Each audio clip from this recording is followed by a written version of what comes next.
Hello, कैसे हो मेरे प्यारे बच्चों? खुश हो गए और मस्त हो गए? तो आज हम लोग बेटा अपने इस प्यारे से यूट्यूब चैनल उमेश गुरुकुल पर class 10th carbon and it's compounds का अगला पार्ट पढ़ेंगे। यानी आज हम लोग पढ़ेंगे क्या? एडिशन यानी योगात्मक अभिक्रियाएं और सब्स्टिट्यूशन यानी प्रतिस्थापन अभिक्रियाएं। तो चलो बिना देर किए अपने टॉपिक पर चलते हैं।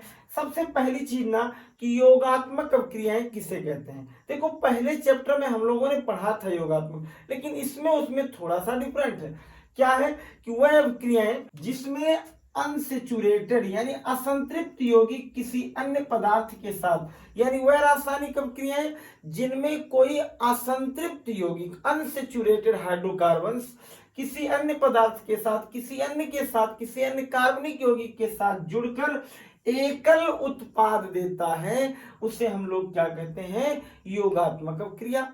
फिर से मेरी बात सुन लो, मैंने क्या कहा कि जब कोई अनसेचुरेटेड हाइड्रोकार्बन होगा किसी अन्य के साथ जुड़ करके कोई एक सिंगल प्रोडक्ट बनाएगा, यानी उसे हम लोग कहेंगे एडिशन यानी योगात्मक या संकलन। देखो बेटा, इस अभिक्रिया को कराने के लिए हम लोग निकिल या पैलेडियम उत्प्रेरक को लगाते हैं। तो देखो हम लोग यहाँ क्या करते हैं, सबसे पहले कोई अनसेचुरेटेड हाइड्रोकार्बन से ले लेते हैं। अनसेचुरेटेड हाइड्रोकार्बन का मतलब बेटा असंतृप्त, यानी ऐसा हाइड्रोकार्बन जिनमें कार्बन कार्बन के बीच डबल या ट्रिपल बॉन्ड पाए जाए और इनका हम लोग मान लो हाइड्रोजनेशन यानी हाइड्रोजनीकरण कर दें, H2 से क्रिया करा दें और फिर इसमें हम लोग चाहे निकिल और चाहे पैलेडियम उत्प्रेरक लगा दें।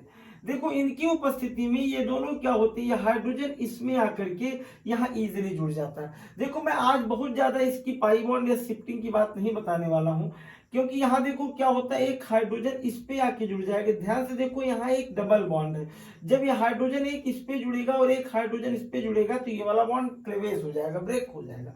तो यहाँ बनने वाला एक अगला compound CH3 single bond CH3 हो जाएगा। मतलब जो यहाँ एथीन था वो किसमें चेंज हो गया? एथीन में। मतलब कि एक अनसेचुरेटेड हाइड्रोकार्बन किसमें चेंज हो जाता है? सेचुरेटेड हाइड्रोकार्बन में। बात समझ में आई? तो इस तरीके से तुमने देखा यहाँ एथीन और हाइड्रोजन ने मिलकर के एक सिंगल प्रोडक्ट का फॉर्मेशन किया।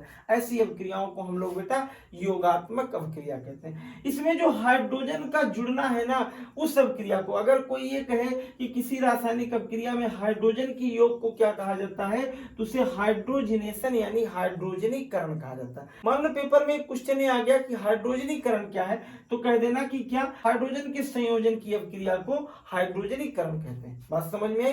तो चलो इसको स्क्रीनशॉट ले लो, फिर हम लोग अगला टॉपिक पढ़ते हैं। देखो बेटा, इसके बाद हम लोग अगली एक रिएक्शन क्या देखेंगे, दहन अभिक्रिया क्या है। देखो, दहन को सुन करके ही तुम्हारे समझ में आ रहा होगा कि दहन का मतलब होता है जलना, यानी ईंधन व कार्बनिक यौगिक, ईंधन माने फ्यूल, फ्यूल व जो कार्बनिक यौगिक होते हैं वो वायु की उपस्थिति में जलकर उष्मा उत्पन्न करते हैं और इसी अभिक्रिया को हम लोग क्या कहते हैं? दहन अभिक्रिया या कंबशन रिएक्शन कहते हैं। फिर से मेरी बात सुन लो कि ईंधन हो या ऑर्गेनिक कंपाउंड्स हो, ये ऑक्सीजन के एक्सेस में बर्न होकर के यानी क्या उत्पन्न करते हैं? उष्मा उत्पन्न करते हैं। इसी अभिक्रिया को बेटा हम लोग क्या कहते हैं? कंबशन या दहन अभिक्रिया कहते हैं। जैसे देखो, यहाँ कोयला था और ऑक्सीजन की उपस्थिति में क्रिया हुआ और ये बनाया क्या? कार्बन डाइऑक्साइड और हीट एनर्जी। बेटा अब इन दोनों के बाद हम लोग पढ़ेंगे विस्थापन अभिक्रिया। देखो बेटा, विस्थापन अभिक्रिया का मतलब ऐसी अभिक्रिया होती है जिनमें कोई एक परमाणु अपने स्थान से हटे और उसके स्थान पर दूसरा कोई आ जाए। जैसे जैसे तुम्हारे क्लास में दूसरा पीरियड क्या है? मैथ का है, परंतु मैथ वाले सर आज अब्सेंट हैं, तो उनकी जगह पर कोई मैम पहुंच जाती है। बात समझ में आई? तो वो उसको पढ़ाती हैं। तो इसका मतलब ये हुआ कि आज सर नहीं आए थे लेकिन सर की जगह दूसरा कोई लिया। तो ऐसे ही अभिक्रियाओं को बेटा हम लोग कहते हैं विस्थापन अभिक्रिया। यहाँ देखो, वह रासायनिक अभिक्रियाएं जिनमें हाइड्रोकार्बन का मतलब ऐसे कार्बनिक यौगिक जो हाइड्रोजन व कार्बन से मिलकर बने हो में, यानी का एक या एक से अधिक हाइड्रोजन परमाणु अन्य समूह द्वारा विस्थापित हो जाता है, उसे हम लोग क्या कहते हैं? प्रतिस्थापन अभिक्रिया कहते हैं। जैसे मान लो ये तुम्हारे पास देखो क्या था? CH4 था, मीथेन। तुमने इसको क्रिया करा दी बेटा क्लोरीन से, वैसे तो इसे कहते हैं हाइलोजिनेशन।